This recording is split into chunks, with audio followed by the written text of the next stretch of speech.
میں فضائل سنا رہا تھا میٹھے کے نا کہ میٹھا کم کھانا چاہیے, میٹھا کم کھانا چاہیے. گھر میں بھی بتا رہا تھا گھر والوں کو, دیکھو میٹھا جو ہے نا, ڈاکٹر کہتے ہیں نا 40 سال کے بعد میٹھا کم. فریج کھولا, آم نظر آ گئے ہمیں. اچھا میں گھر والوں کو بھی سمجھا رہا تھا, میں نے کہا لے آؤ بھائی. تو بھی اس سے ہم نے پھوڑ پھاڑ دی. آم تو کھانے کا ہو نا, آم تو پھوڑنے کی چیز ہے. کل ایک بندہ مجھے کہنے لگا, کہنے لگا مفتی صاحب آپ آم کے میں کھانے کے بجائے پھوڑنے کا لفظ استعمال کرتے ہو, خدا کے لیے مت کرو, لوگ شوگر کے مریض بن جائیں گے. لوگ نے بھی پھوڑنا شروع کر دیا آپ کے بیان سن کے. آم میں اتنا شوگر ہے, ڈاکٹر کہتے ہیں یہ بہت نقصان دہ ہے. میں نے کہا یہ تقریر جب آم کا موسم چلا جائے گا بتا دینا, ابھی تو پھوڑے گا.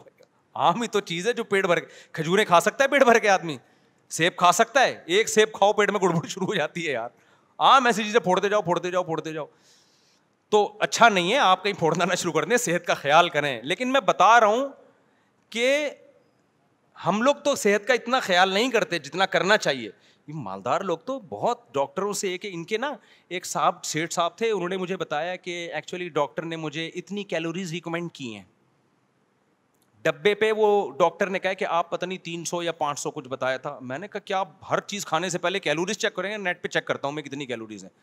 تو ڈاکٹر نے, میں نے کہا یار اسی سے ٹینشن سے مر جائے گا بھائی تو سارا دن. میں اگر 2 پراٹھوں کی کیلوریز چیک کرنا شروع کر دوں تو اس میں تو اتنی ٹینشن ہوگی کہ مجھے 4 پراٹھے کھانے پڑیں گے, پھر اتنی کیلوریز میری ضائع ہو جائیں گی. کیا خیال ہے؟ تو اچھی بات نہیں ہے. خیر صحت کا خیال کرنا چاہیے.